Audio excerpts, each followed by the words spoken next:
G'day poker people, welcome back. All the way back in February 2022, I decided to play poker over a 3-day weekend at the Seminole Hard Rock Tampa, grinding these 2 5 games before going to visit my girlfriend at the time, Brennan, down in Sarasota. And I don't know what was in the air this weekend, but we had some pretty colourful run-ins with the Florida man himself.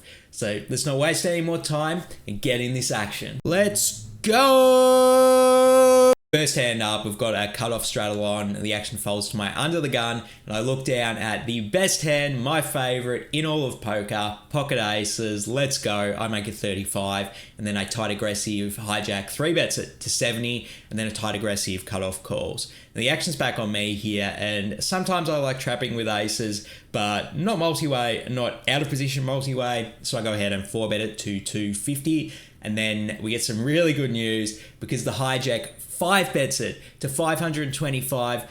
God, you love seeing a 5-bet when you have pocket aces pre-flop. The cutoff folds. Now the action's back on me here, and I think we have an interesting decision whether we want to trap or not. The main reason I would like trapping is it does protect our range when we do want to continue with some hands that are weaker than aces, maybe like an ace king or a pocket queen, something like that. It's good to have some strong hands protecting that range. Having said that though, the opponent is tight aggressive, and I think their 5-bet range is like completely nutted. I think it's probably like ace king, pocket kings plus, maybe even pocket queens would only flat the 4-bet. So I think the opponent probably isn't going to fold, so I might as well just get stacks all in while I do have the nuts. So that's what I do. I rip it all in for 1400, and then villain is in the tank. And honestly, it's an extended tank. It probably lasted about 3 minutes. And they seem really distraught while they're tanking. They're like rubbing their head and like they start saying to me, God, you're so tight. You can really only ever have aces here. And I'm thinking, oh shit. And then they keep tanking before eventually folding their hand. So damn, we missed value. It did look like the opponent make a big fold, and they asked me directly if I did have aces, and I didn't want to tell them just because at the time I was kind of annoyed that they tanked so long. That when people tank excessively, it just annoys me in general. Maybe I should get over that. But anyway, I just decided to mark my hand instead of telling him, and then he proclaims to the whole table that he folded pocket kings. At the time, I really didn't believe him, to be honest, just because I thought this type of opponent who was this boisterous probably would have shown a big fold like that if he did fold kings. But the next day, something changed my mind because I was playing with his girlfriend, who is also a 2-5 reg in the Tampa scene. And then she straight up asked me if I did have pocket aces this hand. And then I just told her, yeah, like, honestly, yeah, I did have aces. And then she said, you know, he really did fold pocket kings. I told her, I shared my skepticism with her.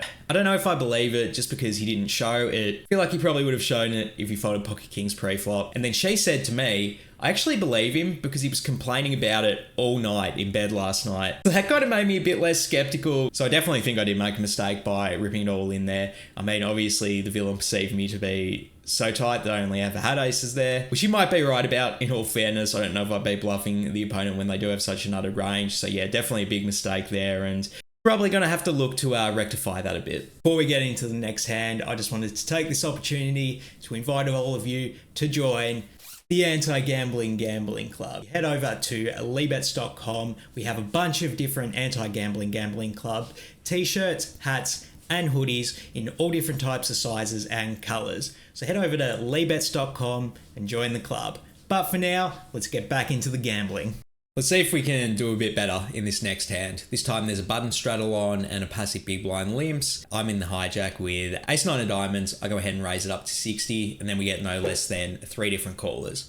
So we're 4 ways to a flop of 9-8-4 rainbow with 1 diamond. The big blind checks it over to me, and I could go either way between c-betting and checking here. In game, I decided to check out of position to 2 different opponents. Just wanted to see what developed. So I checked, the cutoff checked, and then the button went ahead and bet 65. The big blind gets out of the way, and now it's interesting whether I want to just call here, protect my range with a strong hand, or mix in the check raise. I decided to check raise to 200. I think the main reason I chose this decision is to essentially get value, because it'd just be the worst case in the world where the opponent has a draw, and then we just flat here, we check the turn, and then they can just check back, and they essentially get to draw for 2 streets for a really cheap price. So I think it's a good spot to check raise it up for value. I made it 200, the cutoff folds, and the button calls. So it heads up to the turn, which is The 8 of spades completing the 4-card rainbow. The action's on me here, and I still want to continue to bet. Like I said on the flop, I really don't want my opponent to draw for free, and if I check, they could essentially check their Jack 10 at 7-6 combinations and get that free river. So I decide to bet 250, and then the villain folds.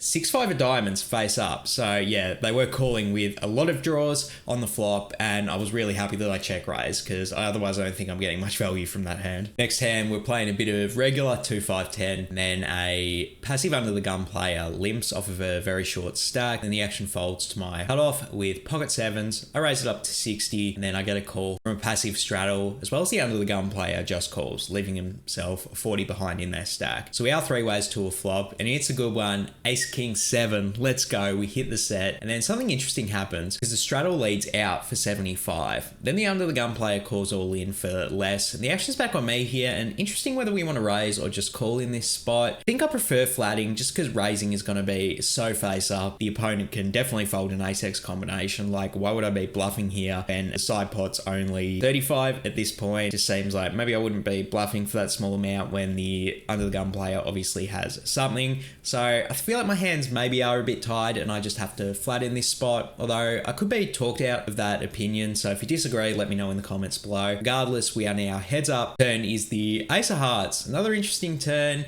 It's particularly interesting when the straddle continues to bet. They go ahead and make it 150. And again, I think it's an interesting decision whether we want to raise or not. I think maybe on this street, raising is a bit better because it's like, okay, we actually could be bluffing on this street because we're not bluffing into what's essentially a dead side pot. There is actually a bit of money in that pot. And we can definitely get value from ace-x combinations that probably won't fold yet with the opportunity to boat up on some rivers, or if they do think I'm bluffing. I think raising probably is the best play. I just decided to call here. I think I was getting a bit too in my head that maybe raising here would be face up since we're going to have a lot of like nutted combinations on this board. Like we have so many nutted combinations on this board that I thought it might scare off some of the opponent's ace-x combinations. I think maybe I'm overthinking it and the villain is passive and probably wouldn't fold trips on the turn.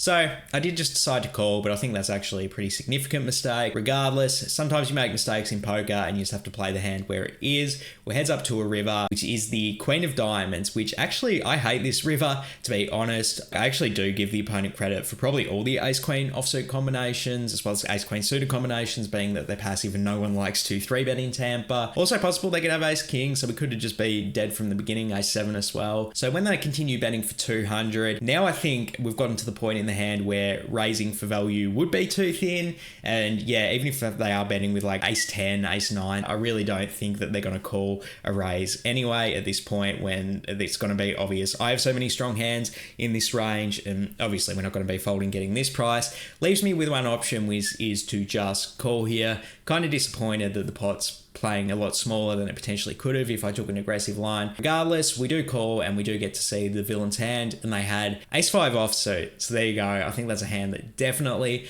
would have called us if we raised on the turn at least, and then the under the gun player mugs. So we do scoop in this pot. Poker's a tricky game sometimes because even though I do win this hand, I'm kicking myself for not winning more money here. So I didn't mention it, but whilst I was in the hand, the guy next to me mumbled something under his breath I couldn't quite make out. So after the hand was over, I asked him what he said, and little did I know I would open the floodgates for one of the most bizarre, disjointed, potentially drug-fueled rants that I'd ever heard in my life, including such gems as, I don't want to buy a hooker, but I will buy their Coke.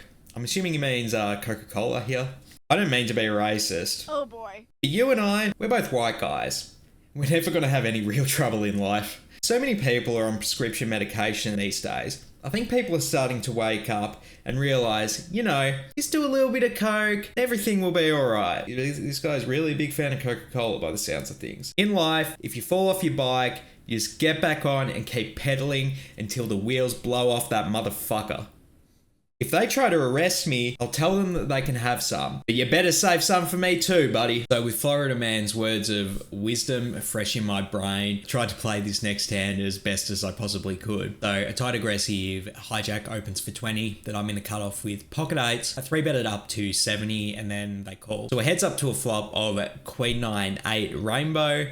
Love to flop a set. That's always fun when the opponent checks it over to me. I go ahead and bet for value. I make it 50 and then the hijack calls. So we're heads up to a turn, which is the 4 of diamonds putting out backdoor diamonds. Ball's gotten a bit more wet now, so when the opponent checks it over to me, I think it's a good spot to size up with our value bet this time. I go ahead and make it 200. Then the villain throws in the call. So we're still heads up to the river, which is the king of diamonds completing the backdoor flush. Villain checks it over to me again, and I actually think this is kind of an interesting spot, whether it is too thin to go all in for value or not. I doubt the opponent has a slow played Jack 10 twice, but if the opponent does have a strong queen like Ace Queen or Queen Jack, River's card's probably going to be a scare for them, and I definitely think they're going to fold those hands in all honesty, being that they are a tight aggressive opponent. What we're trying to get called by is King Queen or a slow play that's worse than our hand, which I think is pretty unlikely, and I think the opponent's going to have a lot of flushes in their range. I essentially think they're going to have all of the Ace X of diamond hands, plus anything that's like 10x of diamonds, had a gut shot on the flop and then turned a flush draw. Jack X of diamonds, same thing. 7-6 of diamonds was open-ended on the flop and now made a flush. So I actually think the villain has a lot of flushes in their range,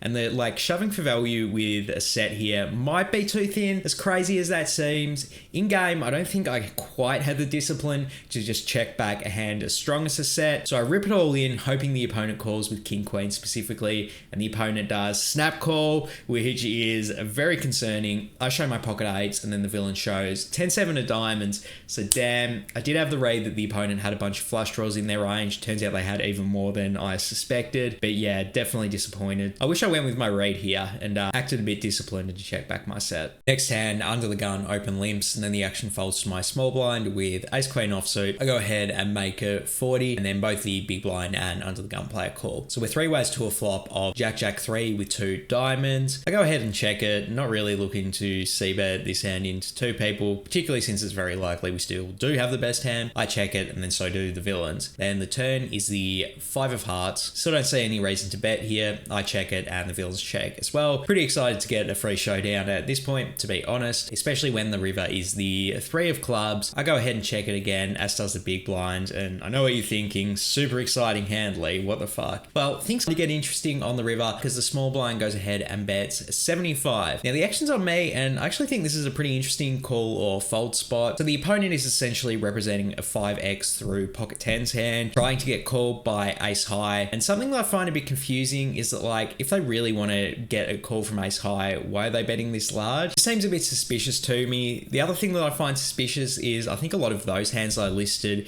probably would have bet on either the flop or the turn, being that they were the last person to act. There's going to be a lot of incentive for them to deny equity to overcards. So the line just seems really suspicious to me, and they definitely can have bluffs on this board. I mean, King Queen, Queen 10, 10 9, 6 7, like it's a bunch of different bluffs they can have on this board. So I give them credit for it. I throw in the call, and then the big blind folds, fortunately. Under the gun player just straight up mucks their hand.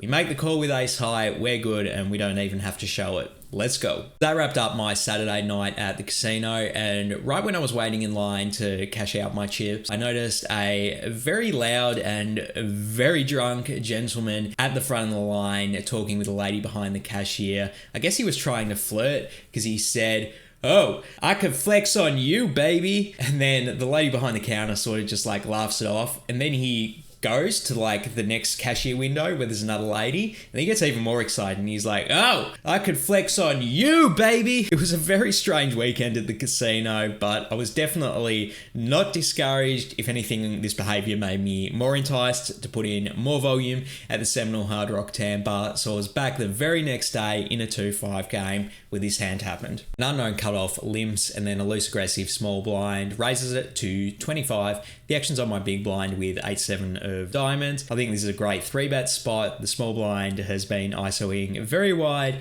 and I just think a 3-bet's going to get a lot of folds here. So I go ahead and make it 85, and then the cutoff actually decides to call, and the small blind does end up folding. So I was right about that, but didn't really expect the cutoff to limp call a 3-bet. Regardless, they did, and we're here, and then we're heads up to a flop of Jack 6-5 with 2 diamonds. Let's go. We flop the open-ended straight flush draw. I go ahead and c-bet 100 with so much equity on this board, although I will say check raising wouldn't be a bad idea either, in my opinion. In this instance, I c-bet 100, and then the villain goes ahead and raises to 400. Now, it'd be so tight to fold an open-ended straight flush draw, but as nitty as it seems, I actually think there might be some merit to that play in this configuration. I mean, the opponent limp calling a 3-bet, they could be a bunch of different set minds, so I'm very concerned that they could potentially have a set on this board, as well as maybe a nut flush. Like I could see them limp calling with, like ace-10 of diamonds, and then when they flop the nut flush, they could raise it, and if their range is those two types of hands, we're actually going to be a massive dog against that range. But I really don't think we can be folding a hand this strong, because if they did have pocket aces through pocket queens, that wouldn't shock me either. This is Tampa. People play hands pretty passive, and I don't really know this opponent that well. So with all of that in mind, we can't flat either. Like, what's the point? We might as well rip it and get to see the full run out with our strong draw. So that's what I do. I rip it all in for 900, and then the villain snap calls. I show my hand, and then they do show pocket sixes. So there you go. They did have a set, but we are still very live against the set. Turn is the 6 of clubs. So, oh my God, now we are way less live. The opponent turns quads. But you know what? We still do have 2 outs to go ahead and give them the bad beat of a lifetime. And the river is the 8 of hearts. So damn it, we don't have a great bad beat story to curse onto someone, and we're going to lose this pot when our draw doesn't get there. Next hand, 2 people limp, and then I'm in the small blind with ace-10 of clubs. I raise it up to 45, definitely a larger ISO size, but doesn't seem to matter because I still get 3 different callers. So we are 4 ways to a flop of queen 9-4 with 1 club and 2 spades.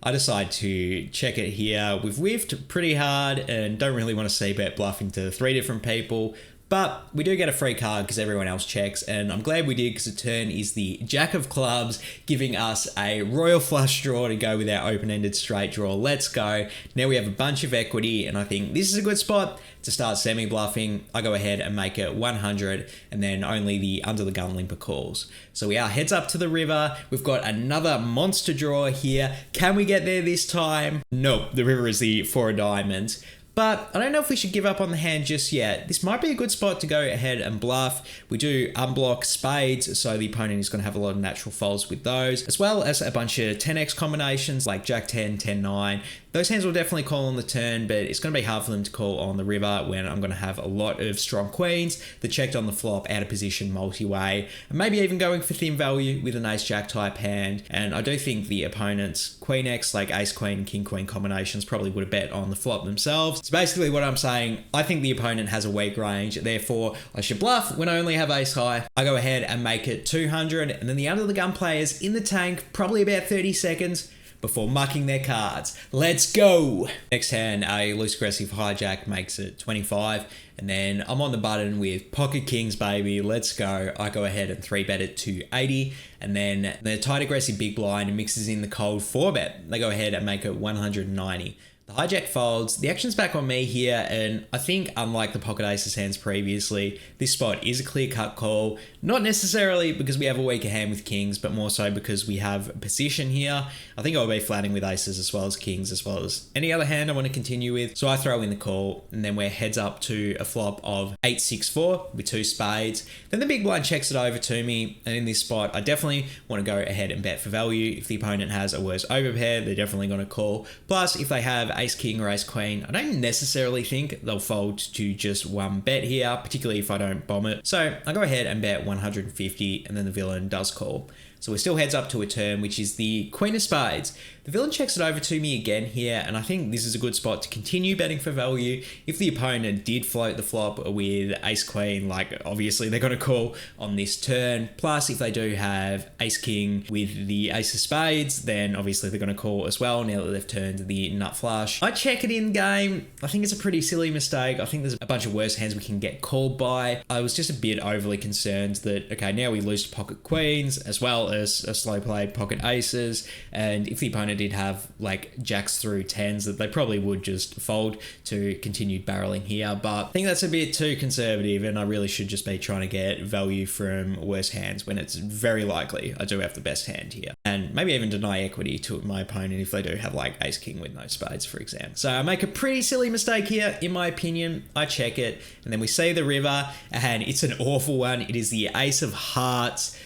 I hate seeing that river, awful river. Then the opponent goes ahead and bets 275, and I just snap fold straight away. I'm very confident I'm behind here. I think the opponent has all of the ace king combinations. Pocket queens also possible. Pocket aces also possible. Maybe they're trying to turn pocket tens or pocket nines into a bluff, but I seriously doubt it. I do fold here, and after this hand, I think I realized straight away when I checked on the turn that it was a big mistake, particularly when we saw the worst case scenario where we got that river, and I actually had to take a walk and get something to eat because I just couldn't play because I was so tilted by the situation. And it was just like, if I had of continued betting on the turn and then they call with ace king and then they get there on the river, like, that's fine.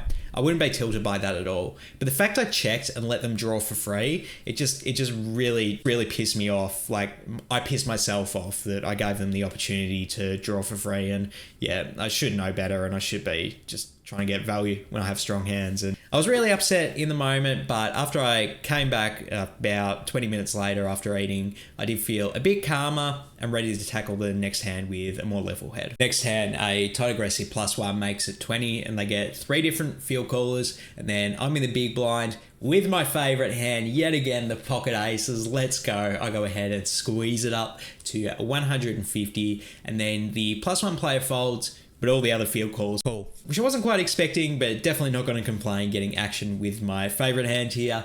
So we're 4 ways to a flop of Jack 8-4 rainbow. When the small blind checks it over to me, could go either way between c-betting and checking. As a general rule, I don't like c-betting out of position multi-way. Having said that though, if we're going to break that rule with one hand, aces is a good one to do it with.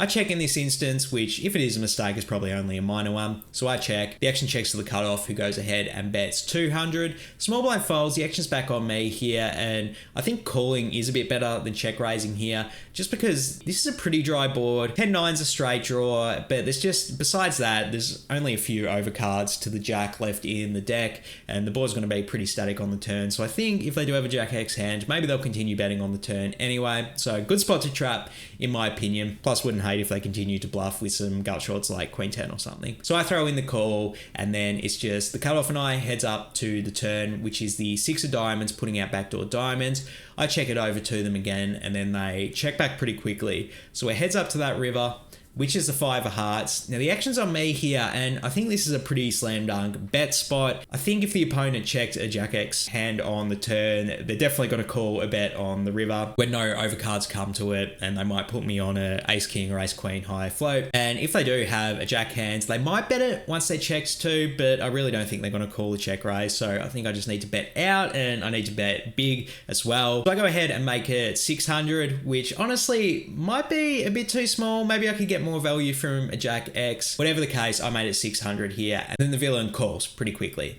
I show my pocket aces, and they throw their hand in the muck. Let's go. Very happy to rake in this pot, but I don't know. Let me know what you think in the comments below if I could have got a larger bet paid off here. Next hand up, I missed the small blind, big blind because I was in the toilet or whatever. So I decided to post back in the cutoff, and the Hard Rock Tampa and the Hard Rock Hollywood as well, I think, actually gives you the option to straddle instead of posting.